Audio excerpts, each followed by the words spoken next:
वंदे मातरम साथियों, हम इसके पहले आपको संबंध एवं फलन में 1.1 और 1.2 का हम आपको अध्ययन करा चुके हैं। आज हम आपको 1.3 के प्रश्नों का अध्ययन हम आपको कराएंगे। यहाँ पर प्रश्न क्रमांक 1 में आपको कहा गया है, मान लीजिए कि f 1 3 4 1 2 3 का एक फलन है तथा g एक ऐसा फलन है जो 1 2 5 से 1 3 में इस प्रकार परिभाषित है कि f ऑफ 1 2 3 5 4 1 तथा g बराबर 1 3 2 3 और 5 1 द्वारा प्रदत्त है, तो g ओ f ज्ञात कीजिए। यहाँ पर देखने वाली बात ये समझने की कि यदि फंक्शन f दिया है 1 2 है तो फंक्शन में कितने एलिमेंट थे, 1 3 4, तो वो हम यहाँ लिखेंगे। यहाँ पे 1 2 5 थे, वो 1 2 5 यहाँ लिखेंगे। इनका परिभाषा कितनी थी, 1 का फलन 2 से है तो 1 का जो है ना 2 से है, 3 का 5 से तो 3 का 5 से कर देंगे, 4 का 1 से तो 4 का 1 से 100 कर देंगे यहाँ पर। इसी प्रकार से जी में भी 1 का 3 से तो 1 का 3 से कर देंगे, 2 का 3 से तो 2 का भी 3 से करेंगे और 5 का 1 से तो 5 का 1 से कर देंगे। हम ऐसे चित्र के माध्यम से इसको समझा सकते हैं। क्योंकि कहा गया है कि जी ओ एफ ज्ञात कीजिए, तो जी ओ एफ निकालना, एफ निकालने का मतलब यहाँ एफ में जितने एलिमेंट है सभी का मान निकालना है। एफ में एलिमेंट कितने हैं, 1 3 4 है तो एफ जी ओ एफ 1 के लिए निकालना है, 3 के लिए निकालना और 4 के लिए मान निकालने का प्रयास करना है। कैसे निकालते हैं, जी ओ एफ 1 का मान क्या हो जाता है, जी ऑफ एफ ऑफ एक्स के कहलाएगा, एफ ऑफ 1 का। और एफ ऑफ 1 का मान कितना, एफ ऑफ 1 का मान यहाँ देख सकते हैं कि 2 है।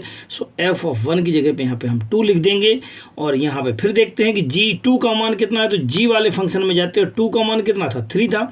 सो जी 2 का मान कितना रख देंगे, 3 लिख देंगे। पुनः यदि हम आगे बढ़ते हैं कि जी ओ एफ 3 का मान ज्ञात करना है, इसे लिख सकते हैं जी एफ ऑफ 3 लिख सकते हैं। एफ ऑफ 3 का मान निकालें आप, यहाँ से कितना आ जाएगा, 5 आ जाएगा, तो यहाँ पे एफ ऑफ 3 की जगह 5 लिख सकते हैं। फिर परिभाषा में देखते हैं जी 5 का मान कितना हो जाएगा, 1 हो जाएगा। यहाँ से दिख रहा है आपको जी 5 इक्वल टू 1 है, तो यहाँ पे इसका मान 1 हो जाएगा। जी ओ एफ 4 का मान कितना है, एफ 4 का मान 1 है, तो यहाँ पे 1 लिख देंगे। और जी 1 का मान फिर से 3 है, तो हम यहाँ पे 3 लिख देंगे। इस प्रकार हम कह पाएंगे कि 1 का 3 है, 3 का 1 है और 4 का 3 है। सो आपके पास जो फंक्शन निकला है जी ओ एफ 1 3 3 1 और 4 3 इसका जी ओ एफ होगा।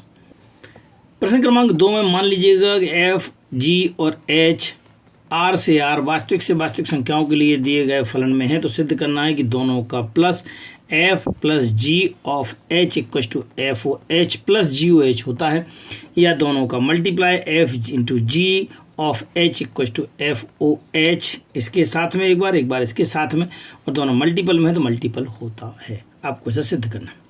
हमने मान लिया LHS ले लिया इसका पहले क्वेश्चन का LHS क्या था हमारे पास, F plus G O of H in X ले लिया है। इसको अलग अलग करके देखते हैं, तो इसको पढ़ने में ऑफ हटाते हैं तो यहाँ पे एच एक्स बन जाता है। एच एक्स को अंदर ले जाएंगे तो एफ ऑफ एच एक्स और जी ऑफ एच एक्स, लेकिन यहाँ प्लस है तो प्लस लग जाएगा।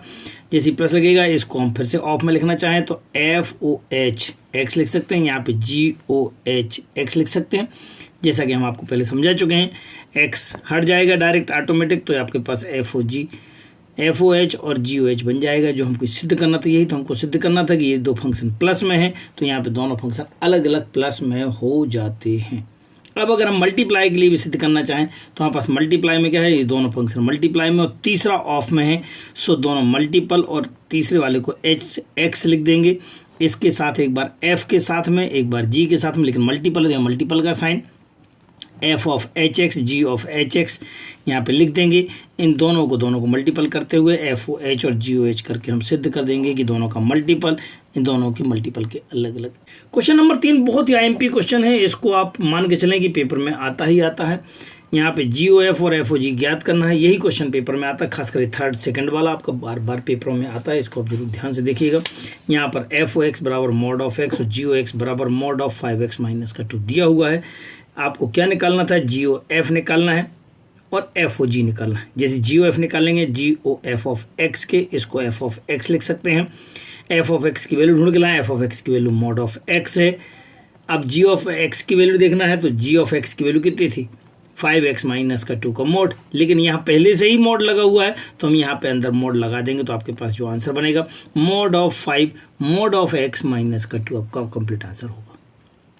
अगले क्वेश्चन में बात करते हैं एफओजी में। तो एफओजी में क्या, ये तो जी ओ एफ निकाल लिया हमने, आपको अब क्या निकालना था एफओजी, तो एफओजी ऑफ एक्स लिख सकते हैं, ये आपका जी एक्स बन जाएगा, जी एक्स जैसी बनेगा, जी एक्स का मान रख देंगे, आपके पास कितना था 5x माइनस 2 मोड ऑफ, ये जैसी रखेंगे, लेकिन f का मान कितना था, f का मान था कि x की जगह पे मोड ऑफ x लिखना है, यहाँ x की जगह पे मोड ऑफ x लिखना है, तो ये पूरा x है आपका, जो भी लिख रहा है आपके पास, ये इस प्रकार से f ऑफ x कहलाएगा, इसमें मोड लगना है। तो ये जो था आपके पास 5x माइनस का 2, इसमें पहले से मोड लगा था, एक मोड और लग जाएगा, क्योंकि परिभाषा है कि जो भी फलन है उसका भी मोड लगाना है, तो आपने मोड के ऊपर मोड लगाया, लेकिन मोड के ऊपर मोड लगाने में कोई फर्क नहीं पड़ता है, सिंगल आप मोड लिखेंगे, दैट मीन्स कितना आंसर हो जाएगा 5x माइनस 2 का मोड ऑफ आपका आंसर होगा।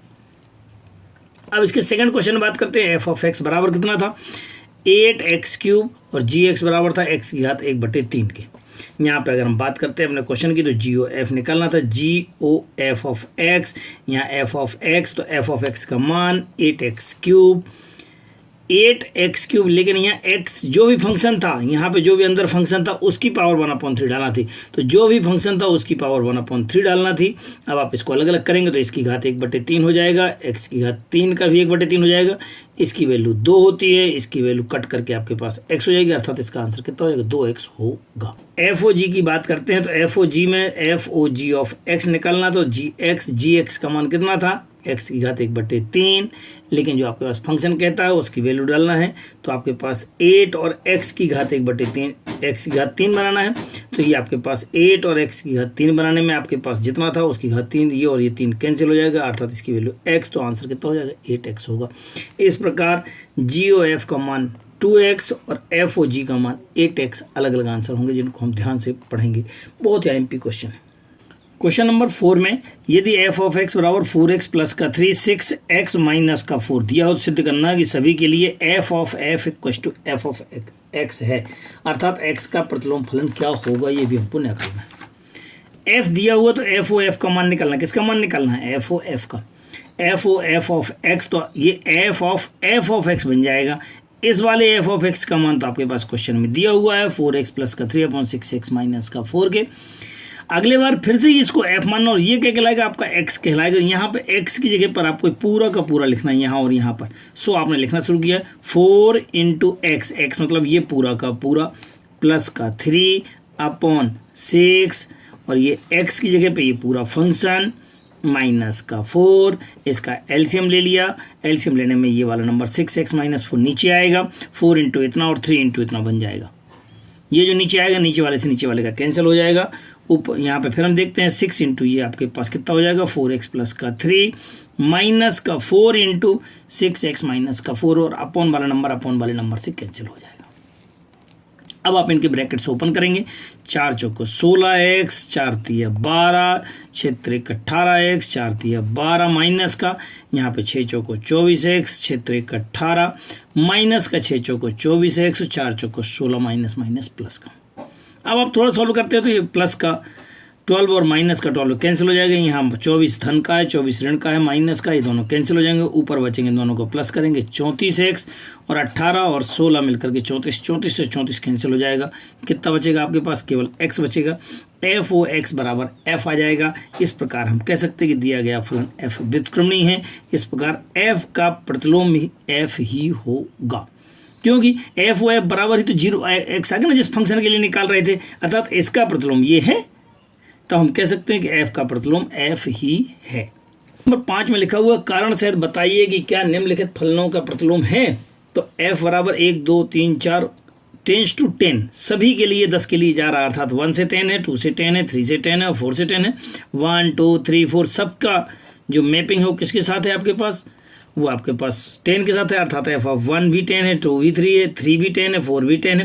फलन की परिभाषा से स्पष्ट है कि f एक बहु फलन है, अर्थात इसके बहुत सारे का मान एक में है, जबकि प्रतिलोम के लिए कैसा होना चाहिए, एक एक ही होना चाहिए, एक का एक के साथ रिलेशन होना चाहिए, तब वो एक एक ही कहलाता है, लेकिन ये एक एक ही नहीं है, ये कैसा है बहु एक फलन है, अर्थात ये सभी के लिए f ऑफ 1 के लिए 2 के लिए 3 के लिए 4 के लिए सभी का मान कितना है 10 है, इसलिए ये इसका प्रतिलोम संभव नहीं है। अब यदि हम अगले क्वेश्चन में देखते हैं, जो सेकंड क्वेश्चन था, सेकंड क्वेश्चन क्या था, g बराबर 5 6 7 8 था, यहाँ 1 2 3 4 था, 5 6 7 8 1 2 3 4, परंतु परिभाषा क्या कहती है, 5 से 4 5 से 4 6 से 3 और 7 से 4। अगर आप ध्यान देते हैं तो 5 का भी 4 है और 7 का भी 4 है, तब हम स्पष्ट कह सकते हैं कि बहुएकी की 2 का 4 हो गया, 5 G5 और G7 दोनों का मान कितना हो गया, से 4 आ गया है, अतः ये इसका भी प्रतिलोम अस्तित्व में नहीं है। अब थर्ड क्वेश्चन की बात करते हैं। थर्ड क्वेश्चन था h बराबर 2 3 4 5 और 7 9 11 13, 2 3 4 5 7 9 11 13। इनकी मैपिंग देखते हैं, 2 का 7 से, तो 2 का 7 से, 3 का 9 से, 4 का 11 से और 5 का 13 से है निश्चित रूप से। अब ये आपको एक एक के साथ ही सभी के साथ रिलेशन है, किसी के साथ 2 के साथ नहीं है। यहाँ भी कोई अवयव शेष नहीं है, जब कोई अवयव शेष नहीं मतलब आच्छादक भी है, तो हम इस प्रकार से कह सकते हैं कि उपरोक्त फलन एकेकी और आच्छादक है, अतः दिए गए फलन के प्रतिलोम का अस्तित्व है, अर्थात हम इसका प्रतिलोम ज्ञात कर सकते हैं। प्रश्न क्रमांक 6 में लिखा हुआ सिद्ध कीजिए कि फलन -1 से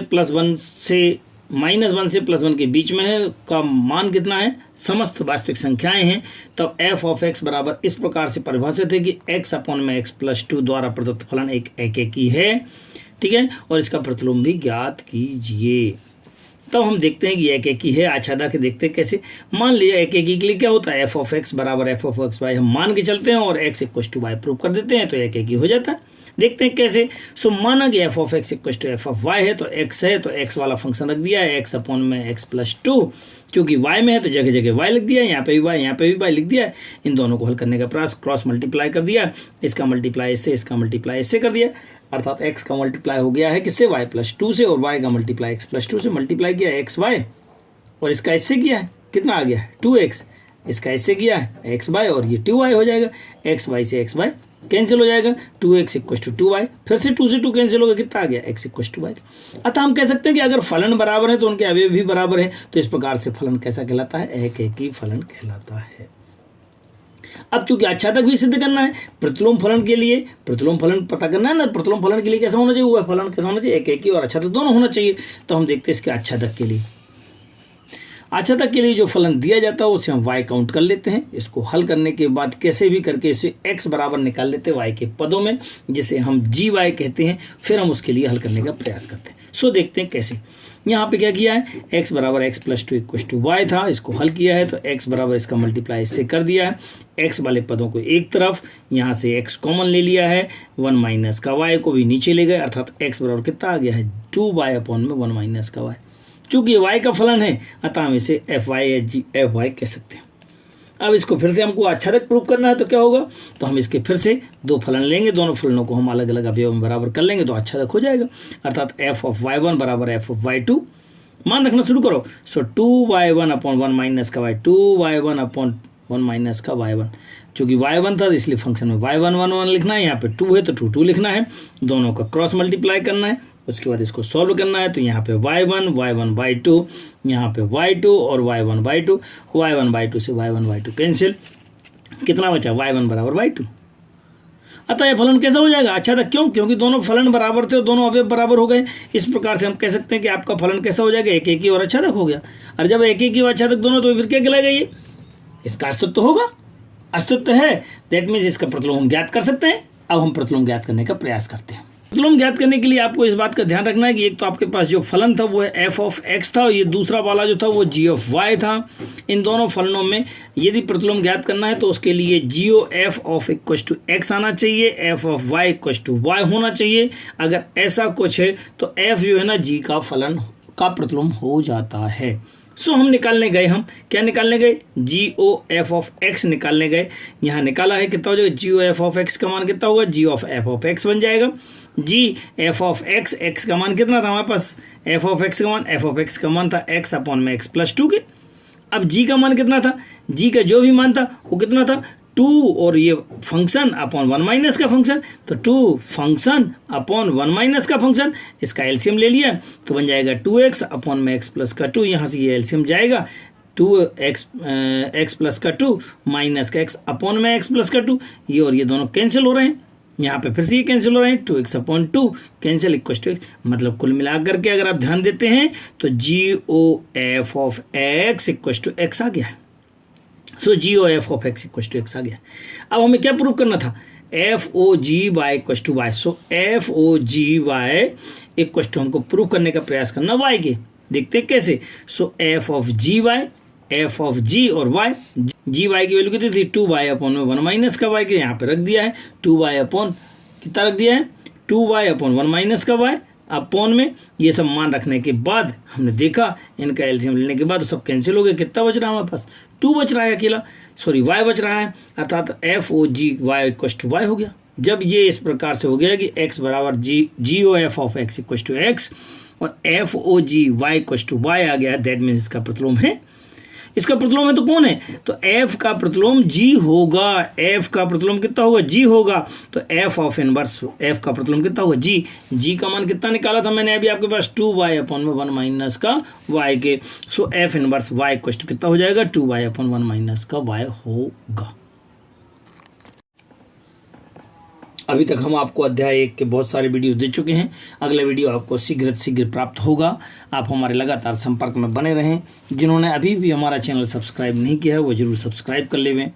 ज़्यादा से ज़्यादा कक्षा 12वीं के छात्रों को शेयर करने का प्रयास करें ताकि उनको समय से इसका लाभ प्राप्त हो सके। सहयोग के लिए धन्यवाद।